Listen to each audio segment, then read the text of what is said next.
So we're interested in all the little details, like this plant here, the medium details of these logs and trees, and all the way up to distant mountains. And if you've played our previous stuff, you know that mountain is not just a backdrop. You can walk all the way to the top of that mountain.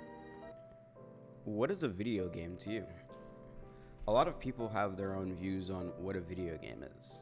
To some, it's just another application on their electronic device. To others, it's a sport, a means of great competition. To another, it's as simple as a product or a service, a means to make money. But to me, video games have always simply been an art.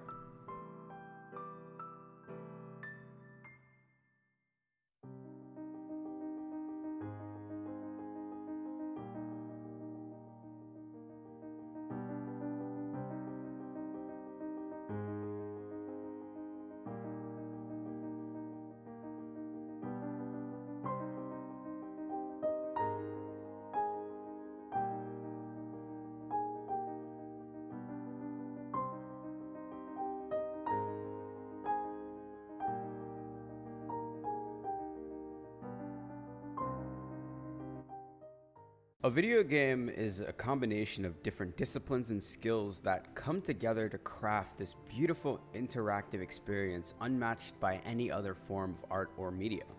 And like all art that's open to interpretation, once you start to look at it through a critical eye to find the beauty in it, there are things that will naturally appeal to you more than others.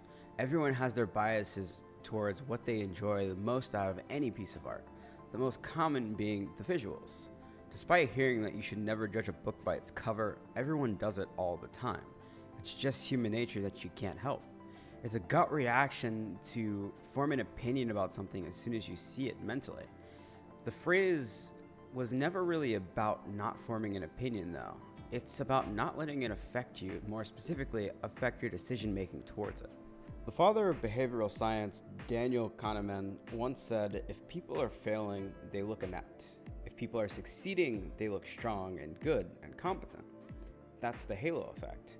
Your first impression of a thing sets up your subsequent beliefs. If the company looks inept to you, you may assume everything else they do is inept. The visuals of things are the first impressions most people get with anything, and this is especially true with video games, and that's by marketing design. It's become commonplace in the gaming industry for the first thing that you see from any game is not the design of it, not the mechanics or the gameplay, but instead a cinematic trailer crafted in a way to show you as little as possible other than potentially the visual style of the world you'll soon be lost in, and that's all the drum up hype. It's gotten to the point where even a AAA studio made fun of the way this is done in the self-aware teaser for The Outer Worlds 2. Yet, this happens year after year after year, regardless, for various reasons. A focus on the visual in games isn't just a thing that consumers look for, but also game developers push to show, because it's the easiest identifier to sell a video game. And that marketing has both positive and negative effects on the outlook of the game. On one hand, you could make a game with little to no substance that looks gorgeous but has little to offer, tricking the consumer into purchasing it. And at the end of the day, it just wouldn't be fun. On the other hand, though, the art couldn't be anything substantially amazing. You could have some programmer art, you could have the concept of asset reuse behind it, and the community would consider that lazy and attack the developers for using these means, and that doesn't reflect the gameplay at all. It could be fantastic, spectacular, but no one would know about it because they would deem it not worth their time. No matter the result, each are bad because of one simple fact. Video games are not just the visuals.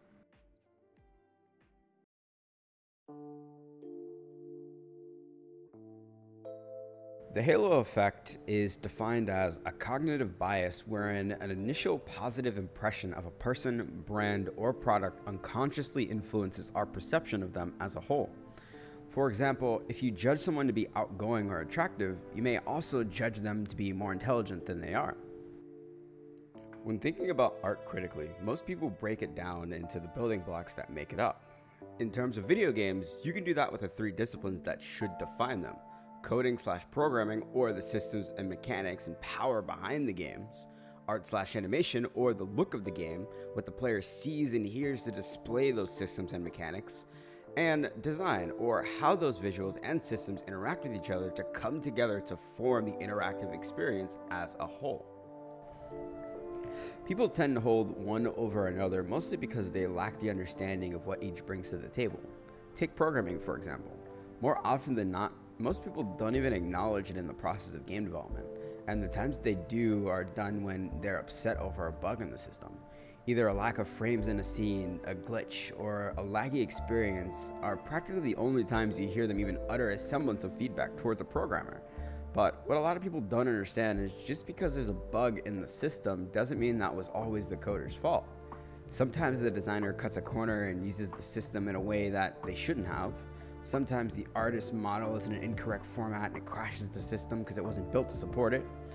Other times, the player finds a new and inventive way to play the game that the quality insurer just didn't think about or completely missed. But due to a lack of understanding of what each discipline is a part of is why most consumers miss just how amazing each one is, and what they bring to the table, and how they all come together in the end. And I don't expect people to fully understand what each discipline does on a micro perspective, but what I want to do is to show you that what each discipline brings to the table is most likely more obvious than you might think. Leadership really believe and covets the creative process. They protect it. Cultures are very different, but extremely respectful of one another. We are all in this together as a PlayStation family, so we are always rooting and doing what we can to support one another. Most people think that the engineer is just some antisocial math-using coffee addict that just sits around all day writing dark magic on the internet, and well, you're not wrong. But not fully correct either. They are that part-time, but full-time, the engineer's job is to make sure that all the tools are there in order for the vision of the entire team to move forward, as well as making the necessary tools so that everyone on the team can do their jobs effectively. This can be anything from a complex artificial intelligence system to a simple animation tool in Maya outside of the engine. Another part of their job is to breathe life into the game by making sure that every interaction you give as the player has a reaction, otherwise referred to as an event. Every time you press a button on your keyboard or controller, the engineer makes it so that something happens in-engine to give it some sort of feedback in-game. What defines that feedback is up to the artists and designers, but what drives that feedback is the job of the engineer's systems. If something needs to move 10 times out of 10, the engineer made it so that it could. Without code, animations wouldn't know when to play.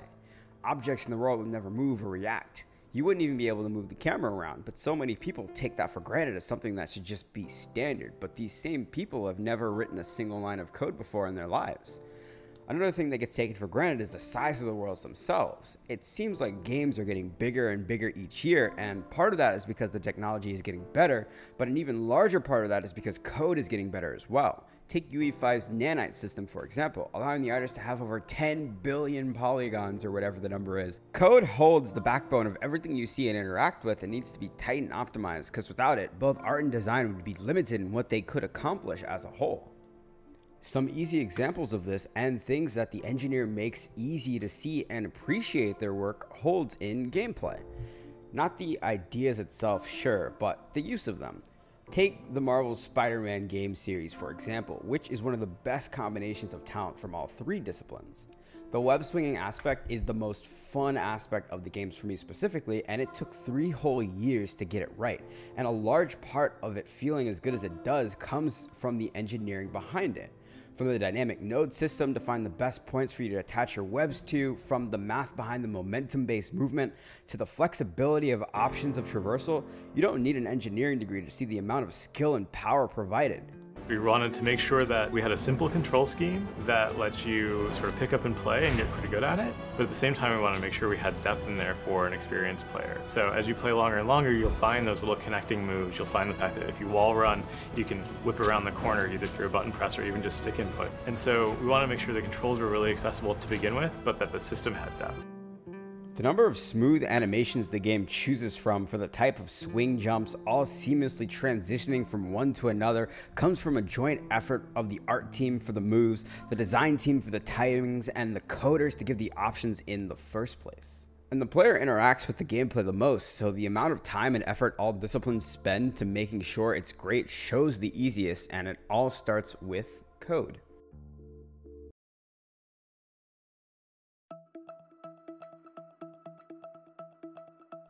Art is all about feedback to give the sense of immersion. An artist touches largely almost everything you see in the worlds created, from the 3D models and the animation to the lesser appreciated aspects like UI and the effects. The art fills the worlds you see and provides visual feedback to players' interactions with the systems that the engineer created, but they aren't responsible for placing them in the world for the most part. They're responsible for creating the building blocks to be placed in the world by the designer. But the concept of 3D models and animation are the most obvious things that most people notice. The real power of art, in my opinion, comes from another place a lot of the time. Art really shines in the concept of effects. Effects are visual reactions to actions the player gives. Sometimes it's subtle, like a dust particle rising at the feet of the player when they land. Other times it's more noticeable, like an explosion expanding and consuming a scene, leaving a crater behind in its wake. These effects are usually created by an effects artist and implemented by a designer with the help of a few tools provided by the engineer. These little details have a major impact on what makes a game feel good to play. Seeing something in the world react to what you make happen adds to an extra layer of depth past making your character swing a sword. Seeing a trail left behind it and maybe a gust of wind in its wake really pulls you into the world you exist in and goes largely unappreciated until it's not there. These things are what people like to consider polished when they see it, and when they don't, they think the game feels incredibly indie. And there are plenty of different artist types that exist outside of people that simply make 3D models. Take the tech artist, for example. The tech artist is usually in charge of shader work. A shader is a piece of code that's executed on the GPU that manipulates the image before it's drawn to the screen. Think of it kind of like a filter you'd put over your camera, but much more flexible and powerful in what it can accomplish. These normally hold a large effect on the overall aesthetic of a game's look. The easiest example of this can be seen in games like the Guilty Gear franchise. That anime-style look comes from the concept known as cel-shaded 3D. Now, let's go into the actual shading. In cel shading, the surface is either lit or not, and no value in between. This is one of the reasons cel shading is so hard to get right. In a drawing, the artist will choose the most convincing distribution of light and darkness. But in a shader, it's all math, where unforgiving thresholds mercilessly split between light and dark. In cel shading, every little noise on the surface will become extremely distracting. The slightest difference in the surface normal may end up as a huge blotch. A convincing 2D look can only be achieved with precise control over the distribution of shades. And let's also not forget the UI artists, which are some of, if not the most important artists, because the UI is what the player sees all the time for the most part of your game, but it flies under the radar. And to be fair, that's for a good reason, because if you're a UI artist, it's usually taught that the best UI is the kind that no one notices because that's how seamless and natural it is. And the list goes on with all of these roles that normally look stunning but rarely see any sort of appreciation in the end. And again, that's mostly due to marketing design. Most of the time, these games aren't in a state to be shown, so the publisher tries to craft a cinematic trailer to show you as little as possible, and sometimes that even has to do with the actual things you see. A lot of the times they have to reuse footage from older things, just a little bit reskinned because that's what they have available at the time, so they can continue to drum up hype and continue to get funding for this particular game, which has both positive and negative effects on the overall viewing of the experience. But again, video games aren't just the visuals. The design of the game is arguably just as important as the rest of it. We see our hero, but only their silhouette, because the developers haven't finished the design, or finished the story, or finished any gameplay that's actually ready to show. In fact, the only thing they have finished is the title.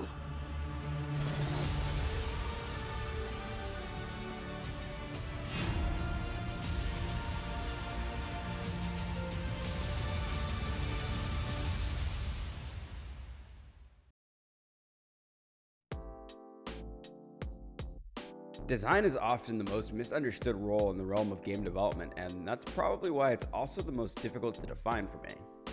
Designers are responsible for a lot of things, but a lot of people assume that it's the designer's job to just sit around and come up with ideas, and they do that, but they're not entirely responsible for it. In fact, in various cases, engineers and artists come up with the ideas to incorporate into the game all the time. In a perfect world, everyone is contributing towards the overall design of the game.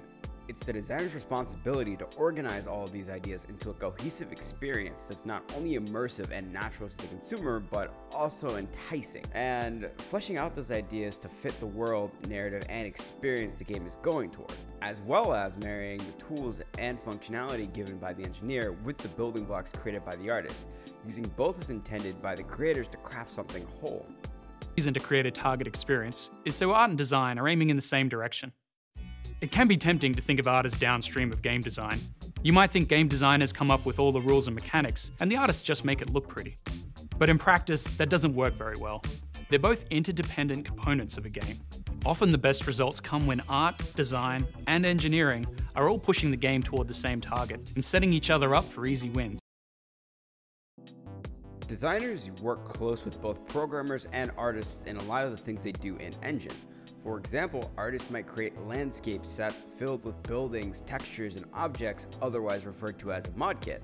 But before they do that, the designer will usually block out where the placement of these aspects should go in a process usually referred to as whiteboxing a level, which is a concept where a designer models an object using simple primitives such as spheres, boxes, cylinders, and other objects to represent the volume and size of the final object. This task is usually done by a level designer. They start out with creating the flow and feel of the world or levels that the player goes through. Then, using the artist models, they fill the world out and use it as a natural guide to build the flow and experience alongside it. Sometimes the artist is in charge of this, and other times the designer is in charge of this. It depends on the size of the team. Just like the other disciplines, there are plenty of other types of designers, like the systems designer for instance, who takes the engineer's tools, usually around gameplay elements, and puts them together in creative ways, as well as tweaking the numbers just right. This could be with things like damage or movement so that the pace the player goes through content is quick enough to keep their attention, but slow enough to appreciate the entire experience as a whole, depending on the game being crafted. And where the level designer mostly works close with the environmental artists in their process, the tech designer in a similar fashion works closely with programmers. Technical design is the bridge between the game design principles and the technical problematics for gameplay programming and tools. Although they don't go into the depths of code, they occasionally dip their toes into it from time to time. Most designers, no matter their role overall, have a hand in designing the various rules and interactions of the game though. This is also referred to as a mechanic. It's up to the tech designer to anticipate the need of the designers to create game content as simply and efficiently as possible, as well as making sure both sides of tech and design are on the same page. But no matter the role on the game development team, it's obvious that each part isn't its own individual island when they work on something and it just all fits together. Everyone plays a part in everyone's work. We're very driven. We're very fun, we're passionate about the games, we love what we're doing, and that kind of resonates through all the departments. We make FIFA every year, an updated version with bigger and better features, and to keep those millions of fans happy, that takes an awful lot of teamwork. From top to bottom, it's one of the biggest games on the planet right now, and that is a tribute to the team that works on it. In a perfect world and in a perfect game, all of these disciplines shine just as equally with each other, but in reality, the art, code, and design just have to support each other equally in order to craft an experience. There are plenty of games where the art isn't the best. Look at Fallout New Vegas, for example. Arguably not the best looking game, but to many, regardless of that, is considered the best Fallout game, period. And this is being a combination of having one of the best stories, music, and RPG elements out of the entire series. But if you just look at the way it looked, you'd never experience what tons of people would consider one of the best, just because the graphics didn't awe you. You might have looked at it, scoffed, and were quick to call the developers lazy before moving on to a more graphically impressive game like No Man's Sky, only to be disappointed by the lack of content there is. I know plenty of people that think that the art is the most important aspect of game development. If it's not pretty, they won't play it. Just as I know plenty of people that think the design is the most important. It doesn't matter if it's pretty if the core gameplay loop isn't fun. Sure, you'll try it out, but the experience isn't worth the time if it's not. And you better believe I know plenty of cynical engineers that think the code is the most important, and yes, I was one of them. Without a single line of code, your art is just a painting. You can't do anything, move anywhere. Someone's got to make the engine. Someone's got to code the gameplay loop. But none of those are correct. The culmination of these disciplines make up a game. However, more often than not, the importance of one discipline over another happens in the minds of consumers, reviewers, and game developers alike, when in reality, all of them are of equal importance even if they're not equal in quality. 2 plus 2 plus 2 is 6, but so is 1 plus 3 plus 2, and so is 1 plus 1 plus 4. And yes, there are a lot of examples of games that shine equally in all three. However, I feel like people have also been kind of spoiled by these amazing games. The Hollow Knights and the Cupheads of the gaming industry do exist, but still the point remains. You can't make a game without any of these, so you shouldn't judge a game solely based on one.